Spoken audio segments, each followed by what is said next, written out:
世界の辺境マニアです。私は現在、ベトナムにいます。ベトナムのホーチミンからカンボジア、ベトナム、ラオスの3つの国境が交わるドラゴンテールエリアという三国国境地域に行きました。国境マニアとしては、3つの国境が交わるなんて夢のような国境です。タイ、ラオス、ミャンマーの3つの国境が交わるゴールデントライアングルは有名ですが、ドラゴンテールエリアは結構マイナーな三国国境地域です。というのも、交通手段が限られており、道路も悪路なので、たどり着くのが結構大変な場所だからです。では、カンボジア、ベトナム、ラオスの3つの国境が交わるドラゴンテールエリアの映像をご覧ください。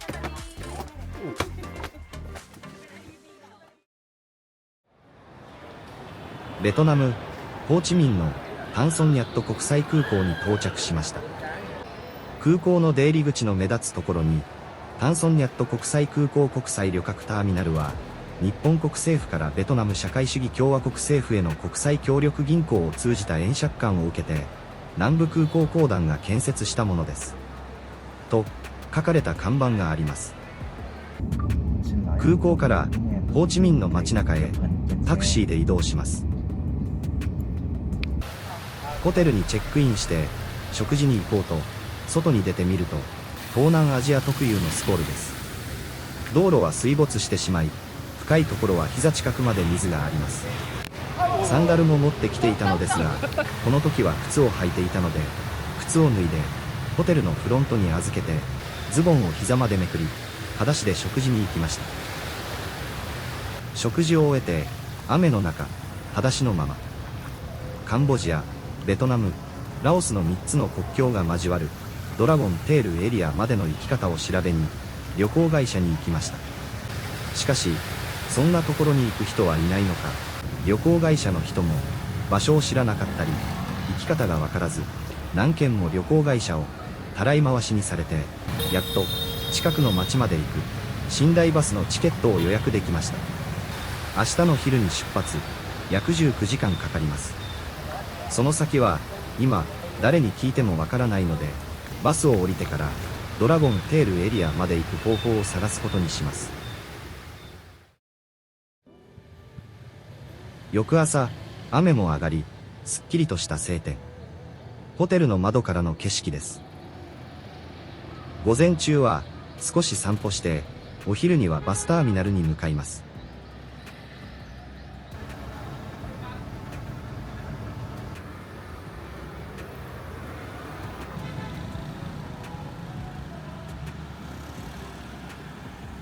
ベトナム・ホーチミン市1区のレ・ティ・リエン通りにある。1980年代に創業して以来30年以上にわたり地元民や観光客から高い評価を受けているバインミー・フインフォアに来た。私は昔からホーチミンに来るとここでバインミーを食べるのが定番になっている。フインフォアのバインミーは5種類以上のハムやパテ、豚チャーシュー、鶏ハム、肉フロス、オニオンチップスなどの具材がたっぷりと挟まれており、新鮮なきゅうり、大根と人参のなます、パクチー、青ネギ、生唐辛子などの野菜は別添えで提供されるので、自分で外はサクサク、中はふんわりとしたフランスパンに挟んで食べる。圧倒的なボリュームと中毒性のある味のバインミーだ。ホーチミンに行ったことのある人なら必ず食べているだろうバインミーの名店だ。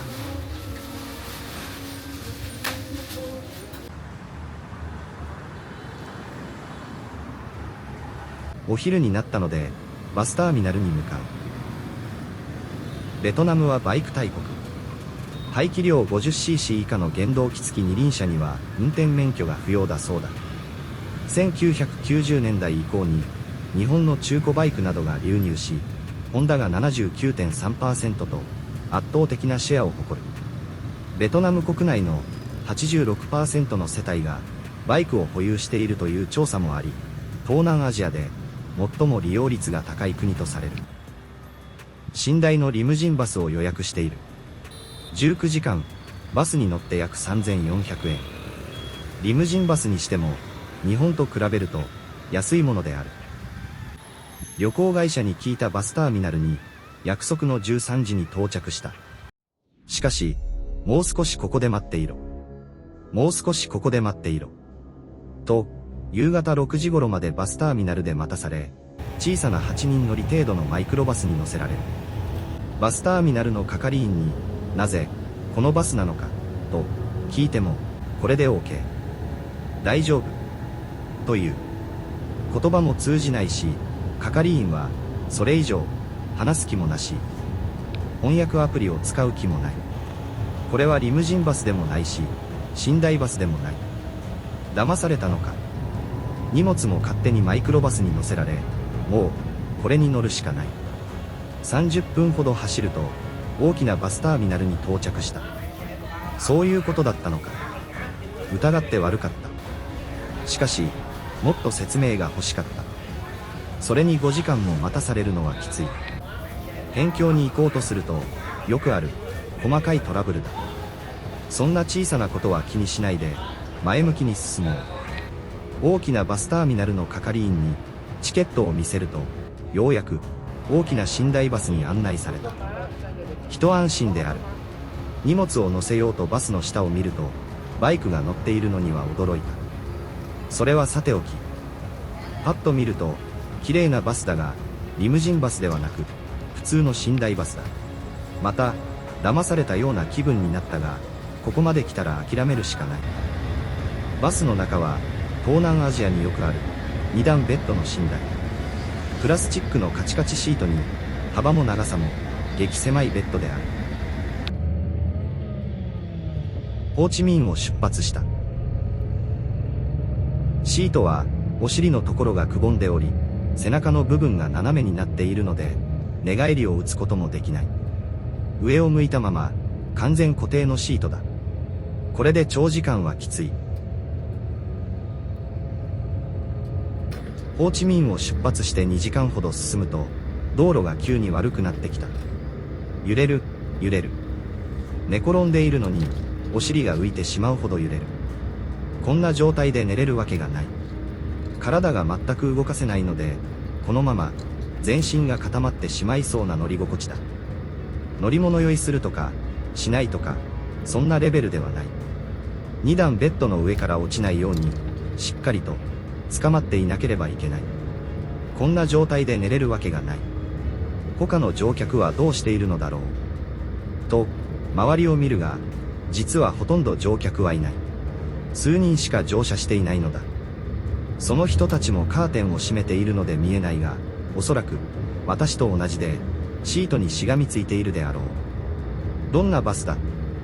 もう、二度と寝台バスには乗らない。と、思うのは今だけで、また乗ってしまうのだろうな。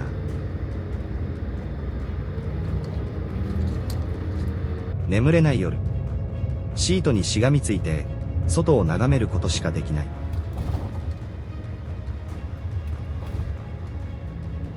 深夜0時頃、トイレ休憩があった。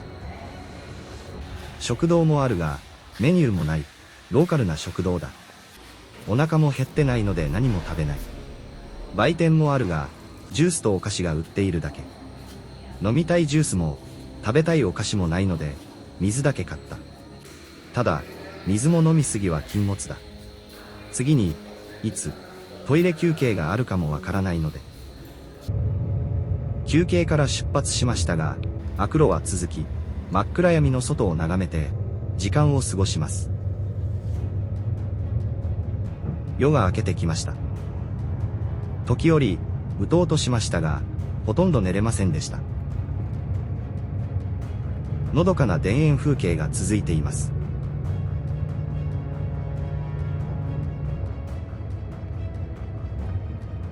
午前8時を過ぎると、子供の通学風景が見えてきました。小さな町や悪路を繰り返し、午後14時、コントゥムという町のバスターミナルに到着しました。もう、19時間の移動。バテバテです。皆さんも想像してみてください。棺桶のような狭い、プラスチックのカチカチシートで、寝返りも打てないし、寝れない中で、悪路の揺れに耐えながら、19時間、体を固定し続けるという辛さを。この日は安宿を探して、ゆっくり休みました。ドラゴンテールエリアという三国国境地域に向かいます。小さなバスに乗って三国国境地域に向かいます。最初は前の座席に座っていたのですが、次々とバス停もない道端から人が乗ってきて、なぜか後ろの席に移動させられました。このバスは手を挙げて好きなところから乗って、運転手さんに声をかけて好きなところで降りるタイプのバスです。コントゥムからドラゴンテールエリアの三国国境地域までは約 80km。途中まではバスで行けますが、途中からはタクシーで行きます。うまくタクシーが見つかると良いですが。コントゥムの街中は道路が綺麗なのですが、しばらく走ると道路状況が悪化します。昨日の雨のせいなのか、以前からなのかわかりませんが、土砂崩れが100カ所ほど続きます。100カ所とは大げさに聞こえるかもしれません。しかし、数えてはいませんが、本当に100カ所ほど崖崩れがありました。すべての崖崩れの土が濡れているので、昨日の雨で崖崩れになったのか、以前からの崖崩れを修復していないのかは不明です。ただ、通行止めは1カ所もなく、すれ違いで対向車を少し待つ程度で、すべての崖崩れは通れました。ただ、道路状況が悪いので、当然、乗り心地は悪く、8人乗りくらいのバスに、多い時は15人ほど乗るので、身動きが取れないほど、ぎゅうぎゅう詰めです。その中で、何人もの人が大声で電話をするというカオス状態。エアコンもないので、窓を開けっぱなしで、埃まみれ。なぜか、犬もバスに乗っているという、本当にびっくりのバスです。峠を越えた先の小さな村でバスを降ろされた。そこで待機していたタクシーに乗り込みました。峠を越えれば、先ほどの悪路が嘘のように、急に道路状況が良くなりました。三国国境の近くの平和な、のどかな風景が広がります。この辺は、ベトナムの中でも特に美味しいコーヒー豆の産地だそうで、コーヒーの農園がたくさんあります。少し泊まってもらって、コーヒー豆の畑を勝手に見学しました。豆は、まだ緑色のものが多いですが、時折赤く熟した実もあります。タクシーの運転手さんが、コーヒー豆の農家で、コーヒーを飲めるところがあるので、飲んでみないか。と、言ってくださったので、立ち寄って、コーヒーを飲みました。日本のコーヒーとは全然違います。ベトナムの観光地で飲む、ベトナムコーヒーとも全然違います。コーヒーの香りは強く、酸味はなく、苦味もほとんどなく、コーヒーそのものの味がしっかりしていて、非常に美味しい。今まで飲んでいたコーヒーは何だったのだと思わせるほどの美味しさです。しばらく走ると、見慣れない小さな小屋のようなものがたくさん並んでいるのを発見しました。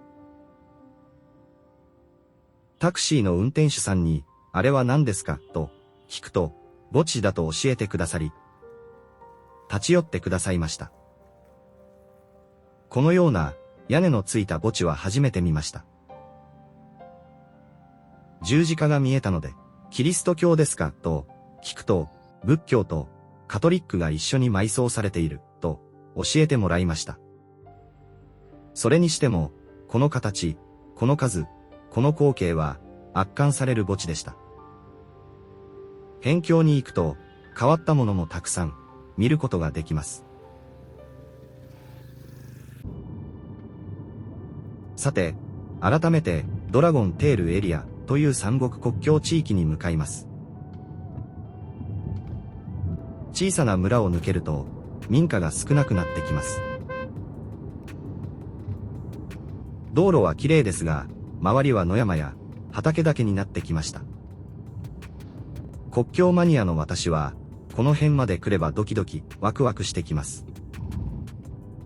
日本には陸の国境がないので、憧れの陸の国境です。しかも、三国国境ですから、私にとっては相当価値が高い国境です。楽しみです。見えてきました。ベトナム側から見る、ラオスとの国境ゲートです。感動です。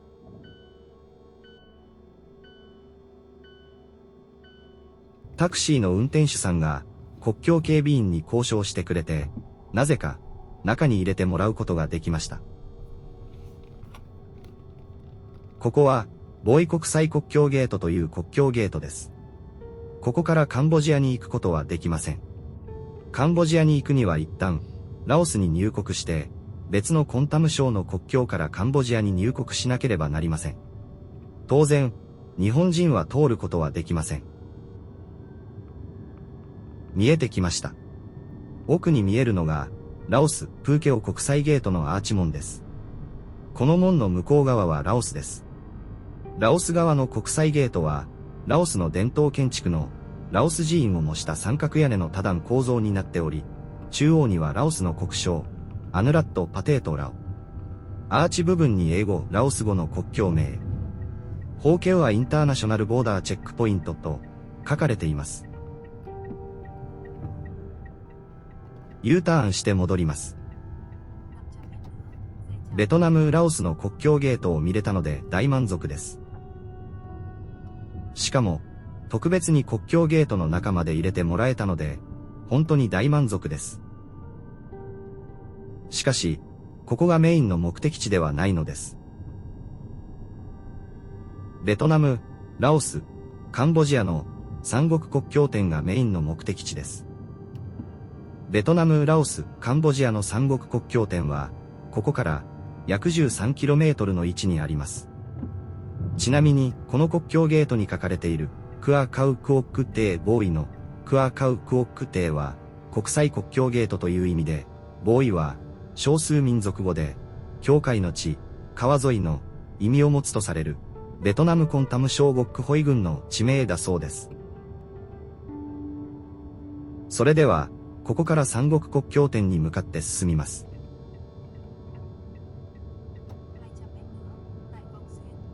ここから三国国境点へは、約 13km。コーヒー豆の畑が両側に広がる、細い道を進みます。曲がりくねった山道なので、スピードは出せません。対向車が来ないか、気をつけて進みます。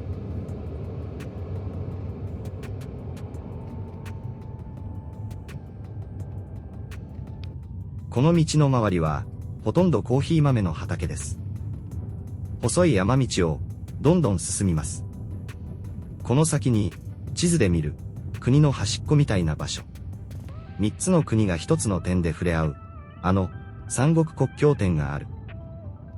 ずっと憧れてきた三国国境点が、目の前に近づいてきている。文化も、言葉も、風景も全く異なる三つの世界が、ここで重なり合っていると思うと、興奮します。地図で何度も見た、あの点を、ついに自分の目で確かめられる。三国国境点に到着するのを想像するだけで、不思議な高揚感に包まれていく。さあ、あと少し。この先に、国境線が交差する奇跡の地が待っている。三国国境点、楽しみですね。細い山道が、行き止まり。その先には階段がありました。車を止めて、階段を進みます。階段で、民族衣装の女性が記念撮影をしていました。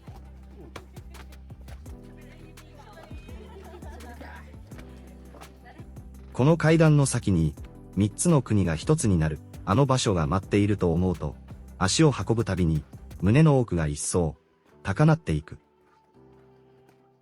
あと少しで、ずっと地図で何度も見てきた点が、本物の景色に変わる。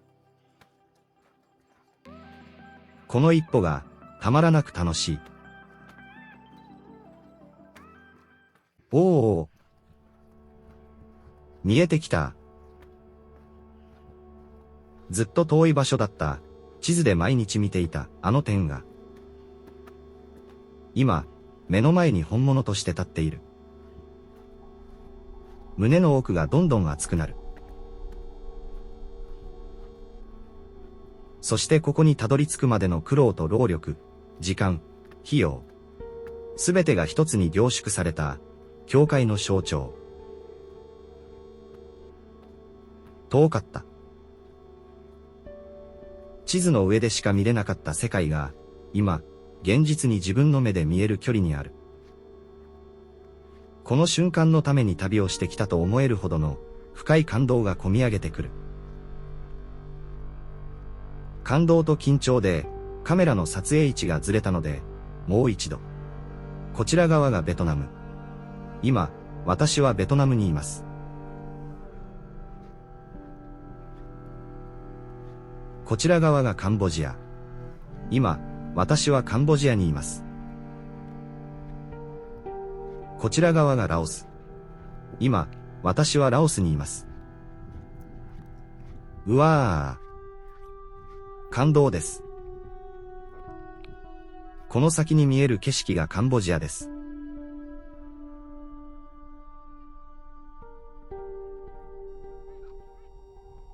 こちら側に見える景色はラオスです。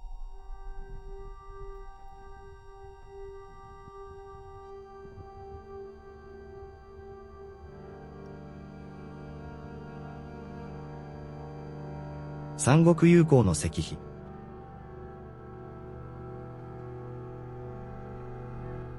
この看板は、ベトナム、ラオス、カンボジアの三国の国境点の正式な位置と標高、設置日、そして三国の座標が正式に交わる地点を示した案内板。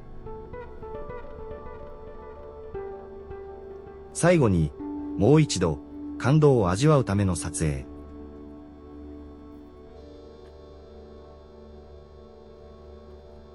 帰るのが惜しいので、カンボジア側から三国の国境点への撮影。ラオス側からも三国の国境点への撮影。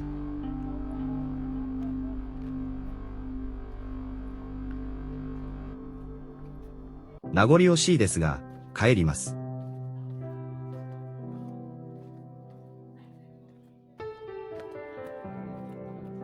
三国国境の下の売店のようなお店に立ち寄ってみました。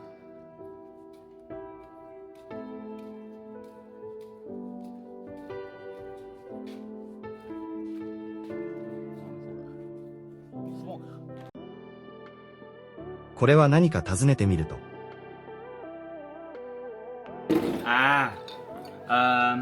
Nêm là Smoke Vietnamese, nêm là Smoke Lào, thuốc Lào, thuốc Lào.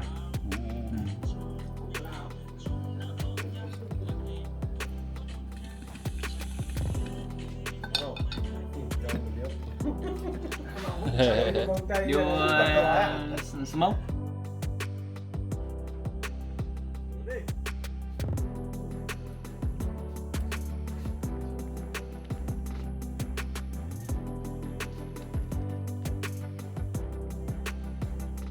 見たことがないタバコでした。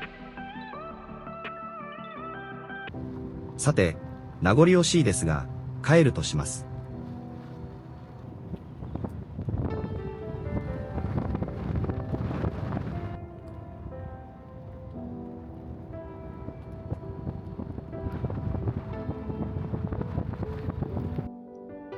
帰り道、農家さんの作業風景を見ていると、コーヒー農園をしているとのこと。コーヒー農園も見せていただきました。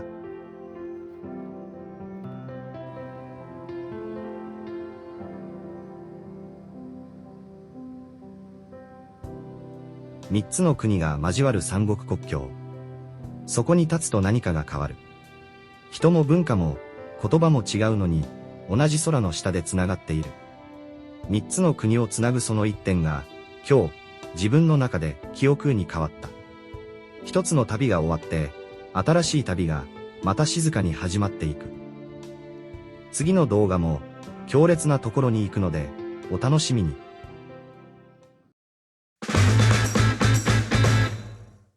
過去7日以内にアップされた動画を、YouTube モバイルアプリでご覧の方は、コメントプレビューのカルーセルを左にスワイプするか、いいねボタンをタップして表示される、YouTube の新機能、タイプボタンを押して応援してください。これからの動画作りの大きな励みになります。世界の辺境マニアです。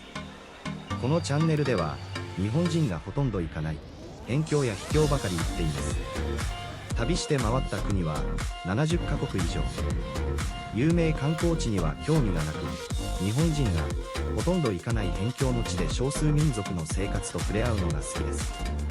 1年間の3分の2は旅をしていますので、これからもどんどん辺境の動画を投稿していきます。興味のある方は最新辺境情報を見逃さないように、ぜひチャンネル登録よろしくお願いいたします。